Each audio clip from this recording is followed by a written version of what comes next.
বাংলা জেলা থেকে সরাসরি নিয়ে আপনাদের সঙ্গে রয়েছে আমি তমশ্রী। শুরুতেই আবহাওয়ার খবরের দিকে নজর রাখতে হবে, কারণ আমরা জানি দক্ষিণবঙ্গের একাধিক জেলা এখনো জলের তলায়। এরই মধ্যে আবহাওয়া দপ্তরের পূর্বাভাস সোমবার থেকে আরো দুর্ভোগ। আবহাওয়ার পূর্বাভাস যেমনটা আমরা জানতে পারছি আলিপুর আবহাওয়া দপ্তর সূত্রে, যে জোড়া ঘূর্ণাবর্তে নিম্নচাপের অশনি সংকেত। সোম থেকে বুধ দক্ষিণবঙ্গ জুড়ে বৃষ্টি। সরাসরি চলে যাব, প্রতিনিধি রৌনক রয়েছে আমার সঙ্গে, রৌনকের সঙ্গে সরাসরি কথা বলবো। বৃষ্টির পূর্বাভাসে সিঁদুরে মেঘ, সরাসরি চলে যাব। রৌনক, এ তো মরার উপর খাড়ার ঘা।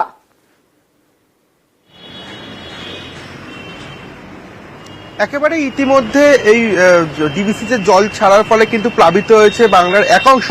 এরই মধ্যে আগামী সোমবার থেকে নিম্নচাপের একটা অবস্থান দেখা যাচ্ছে উত্তর পশ্চিম বঙ্গোপসাগর এবং মধ্য পশ্চিম বঙ্গোপসাগরে এই নিম্নচাপ অবস্থান করবে। এর জেরে কিন্তু সোমবার, মঙ্গলবার এবং বুধবার দক্ষিণবঙ্গের প্রায় প্রত্যেকটি জেলাতেই বৃষ্টিপাতের সম্ভাবনা। শুধু তাই নয়, একদিকে যেমন এখনো পশ্চিম মেদিনীপুর এবং পূর্ব মেদিনীপুরে বেশ কিছু জায়গায় এই বন্যার জল এখনো কিন্তু রয়েছে, সেখানেই ভারী বৃষ্টিপাতের পূর্বাভাস রয়েছে এই 3 দিন জুড়ে।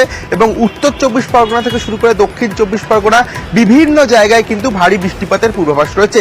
ইতিমধ্যে জোড়া ঘূর্ণাবর্ত তৈরি হয়েছে বঙ্গোপসাগরের সিয়ার জোনে, এবং এই ঘূর্ণাবর্তই কিন্তু ধীরে ধীরে নিম্নচাপে পরিণত হবে এবং সেই নিম্নচাপে বিস্তার করবে।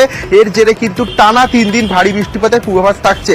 ইতিমধ্যে বেশ কিছু জায়গায় বঙ্গ কিন্তু প্লাবিত হয়েছে, এবং এর ওপরে যদি আবারও বৃষ্টিপাত হয় তার ফলে কিন্তু অনেকটাই সমস্যায় পড়তে হয় প্রশাসনকে। এবং আলিপুর আবহাওয়া দপ্তরের তরফ থেকে কার্যত স্পষ্ট জানিয়ে দেওয়া হচ্ছে, এই যে নিম্নচাপ, সেই নিম্নচাপের কিন্তু সরাসরি প্রভাব পড়বে পূর্ব মেদিনীপুর, পশ্চিম মেদিনীপুর, উত্তর 24 পরগনা, দক্ষিণ 24 পরগনায়। শুধু দক্ষিণবঙ্গ নয়, এছাড়াও কিন্তু উত্তরবঙ্গে যে পার্বত্য অঞ্চল রয়েছে অর্থাৎ কালিম্পং, দার্জিলিং, এই জায়গাগুলোতেও কিন্তু। ধন্যবাদ রৌনক।